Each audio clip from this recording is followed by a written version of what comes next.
7, 1 minuto de la mañana. Iniciamos esta segunda hora de noticias aquí en Radio Panamá y las noticias internacionales nos hablan de gigantescas islas de basura en el mar y de cementerios de neumáticos en el desierto de Kuwait, vistos y visibles desde el espacio. El mundo asfixiado en basura son los titulares que cada cierto tiempo salen en los medios internacionales y que nos hablan de modelos de negocios basados en extraer, producir, usar y desechar. El mundo no aguanta más basura y esta mañana está con nosotros Gustavo Manrique. Él es consultor en comunicación estratégica y hace unos días escribió un interesante artículo sobre este tema. Gracias, señor Manrique, por estar aquí en Radio Panamá. Muchas gracias, Mirna, y gracias también a Alexandra por la invitación. Estamos viviendo una época de transformaciones corporativas, decía usted en ese artículo, y hacía referencia a este círculo nuevo de forma de producir en donde las empresas tienen que enfocarse. Háblenos un poco más de eso. Sí, bueno, probablemente nuestra generación y la generación anterior a nosotros deja legados importantes a la humanidad en términos de innovación, en términos de tecnología, pero sin duda alguna que hemos sido generaciones que le han dejado al planeta una condición de basurero. Y eso pues es un legado que sin duda alguna hay que corregir rápidamente porque el planeta no aguanta mucho más. Y probablemente la gente piensa, bueno, pero es que el planeta es muy grande, el océano es muy grande, y al final del camino son recursos limitados que van a perderse y difícilmente se van a recuperar en el futuro. Así que esos modelos de negocio que están basados en modelos lineales, como tú decías, de extraer materia prima, producir con base en esa materia prima un producto específico, luego ese producto entra al mercado y hay una serie de consumidores que lo utilizan para diversas necesidades y luego lo desechan. Ese producto y ese proceso de desechar ese producto lo que ha generado es esto que tú comentabas, basureros con cantidad de materiales que quedan en el medio ambiente, que impactan el medio ambiente y que dañan el ecosistema, impactan el cambio climático, la calidad de vida, con todo lo que eso conlleva. Entonces, hay un reto muy importante que es comenzar a entender cómo le damos circularidad al proceso, cómo hacemos que en vez de desechar, reutilicemos, refabriquemos o reciclemos, entre otras cosas, para poder generar un ciclo donde los materiales puedan tener una segunda vida y no ser desechados. Todo esto es una economía que llamamos la economía circular, que es un brazo muy importante para alcanzar la sostenibilidad, no solo de las empresas, también de las ciudades, de los países, etcétera.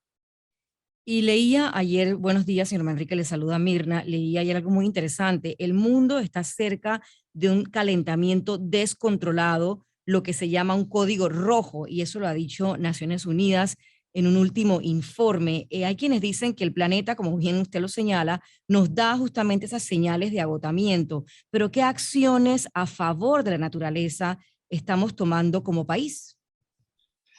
Bueno, a nivel global, sin duda alguna que el mayor riesgo no solo tiene que ver con la pandemia en sí misma, o incluso algunos mapas de riesgo plantean que los riesgos están asociados a armamento de largo alcance con impacto global, sino que la sostenibilidad y el cambio climático se ha convertido en la principal preocupación de la humanidad. Y esto por una simple razón, esa temperatura de 1,5 grados centígrados que inevitablemente vamos a traspasar va a generar impactos severos en los ecosistemas. Muchas especies van a desaparecer, otras tendrán que evolucionar, pero el planeta Tierra comenzará a tener efectos del calentamiento que impactan a la vida humana. Tendremos migraciones entre países mucho más fuertes de las que vemos ahora, porque esa migración basada en el calentamiento global, en la pérdida de ecosistemas, en la pérdida de productividad de la tierra, hace que la gente se tenga que mover de un lugar a otro. Entonces, estamos frente a un gran reto de la humanidad que pues tenemos años tratando de abordarlo y yo no creo que especialmente hayamos tomado en serio el llamado de atención de los científicos y los ambientalistas. Creo que después de la cumbre del COP26 el llamado es distinto, la preocupación es distinta. Creo que hay muchas industrias, muchos países que están trabajando seriamente en esto, pero creo que llegamos tarde a la solución. Creo que ahorita tenemos que afrontar los impactos que trae el aumento de temperatura y comenzar a trabajar en serio para una transformación del planeta y del medio ambiente y por supuesto, de la sociedad. Cuando usted habla de empezar a transformar nuestra forma de producir, ¿se refiere a las grandes industrias o esto también puede impactar y puede hacer una diferencia en las pequeñas y medianas empresas? A todo nivel, incluso al nivel del ciudadano, la manera como consume y la manera como utiliza los productos. Es a todo nivel. Las grandes industrias creo que están motorizando cambios importantes a nivel de modelos de negocios, pasar de modelos de negocios lineales a modelos de negocios circulares, donde todo se reutiliza, poco se desperdicia o Como por nada se desperdicia. ejemplo, denos algunos ejemplos así que sean fáciles de entender. Claro que sí. Vamos a hablar, por ejemplo, de la industria textil. La industria textil es la segunda industria más contaminante del planeta. Cuando hablamos de industria textil, hablamos de la industria de la moda, del fast fashion, de estas grandes marcas y estas grandes cadenas a las cuales uno va a comprar camisas, suéteres, pantalones, medias, etcétera, ¿no? Este modelo de negocios de fast fashion, lo que hacía era que la gente todos los años cambiara su ropa.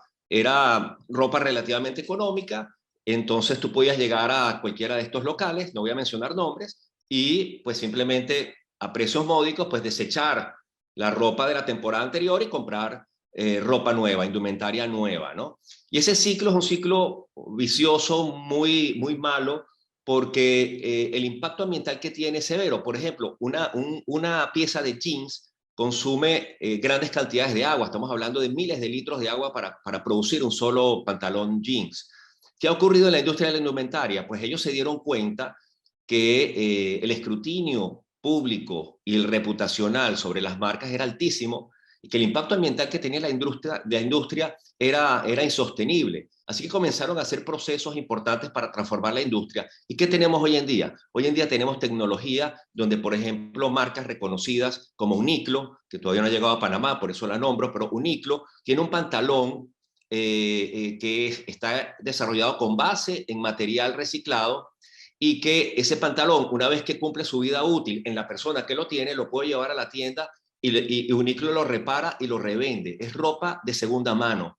Entonces, se ha creado una industria global inmensamente grande de ropa de segunda mano. Encuentras locales en Europa, en Asia, en América Latina está empezando a ocurrir, donde tú puedes ir a un local y comprar una camisa, un pantalón que era anteriormente de alguien, fue reparado y se le dio una segunda oportunidad, una segunda vida a esa pieza. Entonces, eso lo que hace es que alarga la vida útil del producto y al alargar la vida útil del producto, estamos desechando menos.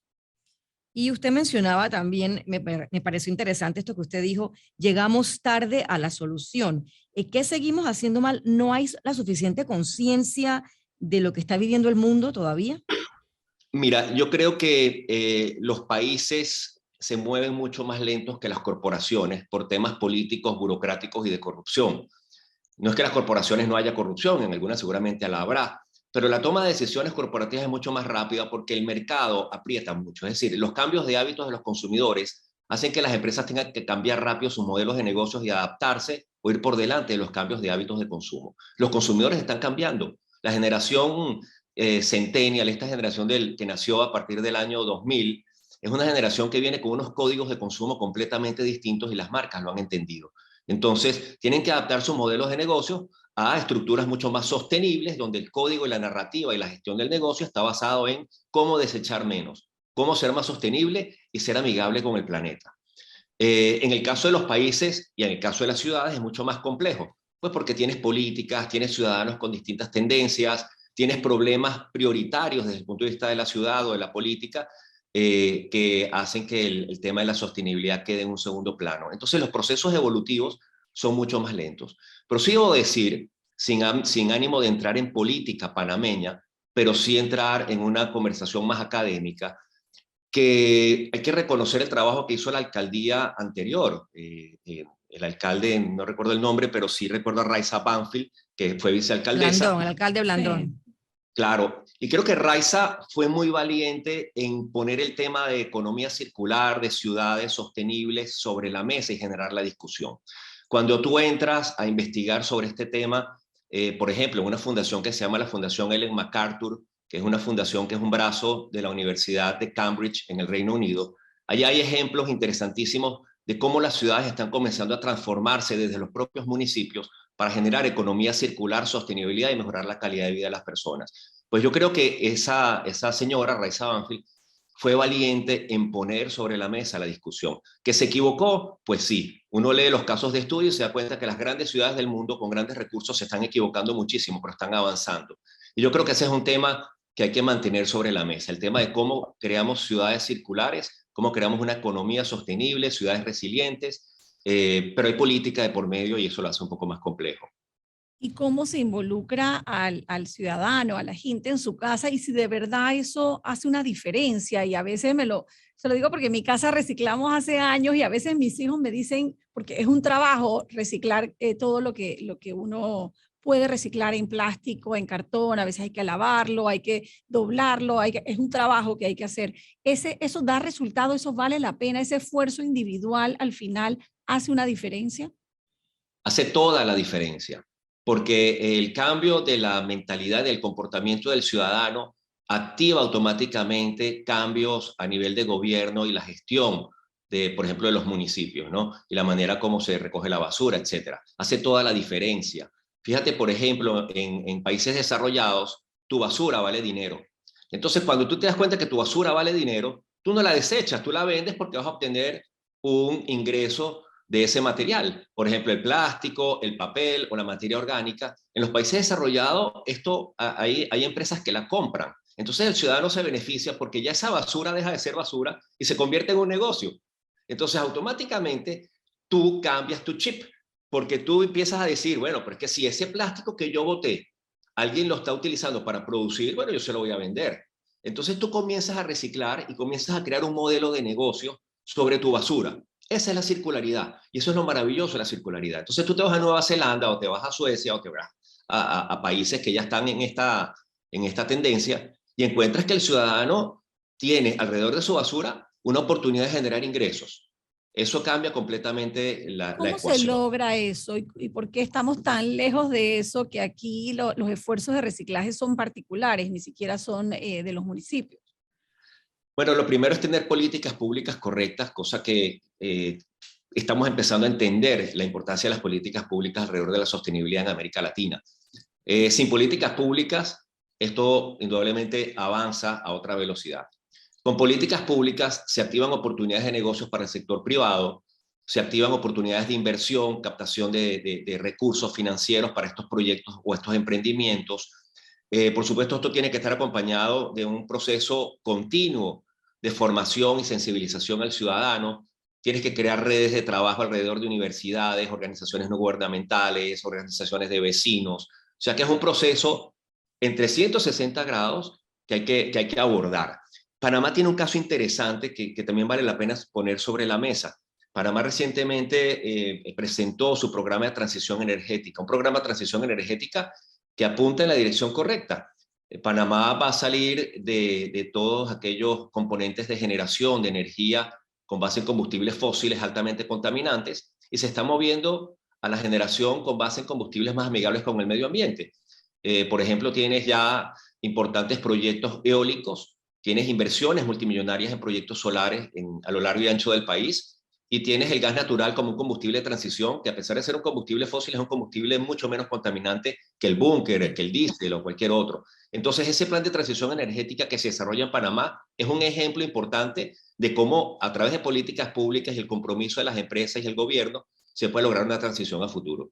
Y como usted bien decía, señor Manríquez, es un proceso de cambios y lo vimos claramente en un paso que dieron los locales comerciales, también diría yo, de las bolsas plásticas, que las hemos cambiado ahora por la bolsa de tela, la bolsa reciclable, la bolsa que puedes volver a utilizar.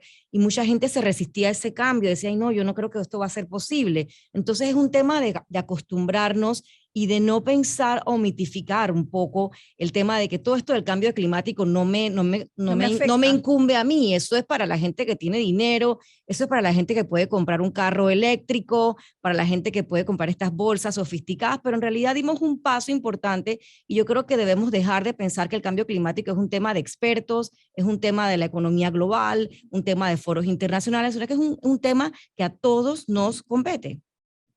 Completamente, y hay que empezar por pequeños pasos y ir haciendo que esos pasos sean cada vez más grandes. Ya que vas a entrevistar a Domingo Valdía, el sector de restaurantes, es impresionante cómo están comenzando a trabajar en esto. Hace poco estuve en Madrid y tuve la oportunidad de visitar un restaurante que trabaja con economía circular y ellos tienen un movimiento que se llama Kilómetro Cero y Slow Food, que es cocción lenta.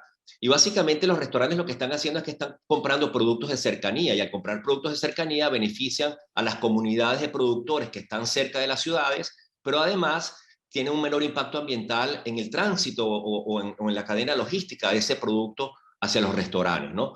Y por supuesto también productos de temporada. Entonces, en vez de traer un banano desde América, pues utilizo un producto sustituto que está en la región donde yo estoy para preparar mis recetas. Así que la industria de restaurantes se está moviendo también en esta tendencia y hay un movimiento muy grande de consumidores que están premiando esto, asistiendo a esos restaurantes.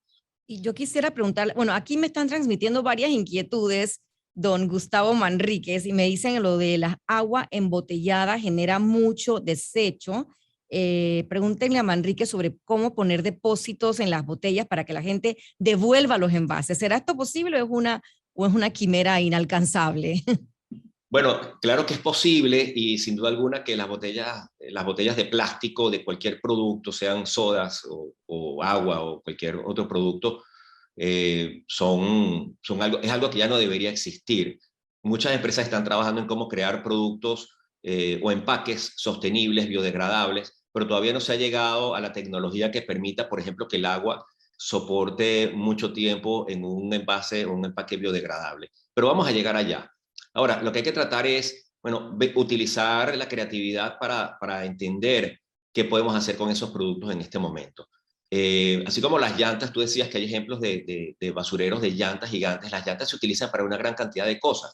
Por ejemplo, las llantas se muelen y se utilizan para construir autopistas, se utiliza como materia base para ponerla y después poner el producto, sea concreto o sea asfalto. Entonces tiene una utilización. También se utiliza para darle estabilidad a los taludes. Se utilizan llantas para esos taludes que tienen mucho movimiento. Cuando llueve, pues se ponen llantas y se estabilizan taludes. Así que las llantas tienen una opción de ser reutilizados. Igual pasa con estos envases plásticos. Habría que buscar la manera de poner creatividad para que mientras no podamos hacer nada con ellos, por lo menos reutilizarlos en algo útil. Qué buenas ideas, definitivamente. Yo creo que ha sido muy interesante esta entrevista y hace unos días yo veía unas imágenes del desierto de Atacama en Chile y que me gustaría compartir en las redes sociales. Esas imágenes son impresionantes y cuando uno las ve, entiende la magnitud de ese concepto de que el planeta no aguanta más basura, que fue con la frase que inició esta entrevista. Gracias, Gustavo Manrique, por estar esta mañana aquí con nosotros, consultor de comunicación estratégica, orientándonos sobre esta economía circular de la que mucho se habla, pero que nos falta mucho por implementar aquí en Panamá. Un poco de educación también, Alexandra. Gracias por haber estado con nosotras esta mañana. Gracias, Alexandra y Mirna. Hasta luego.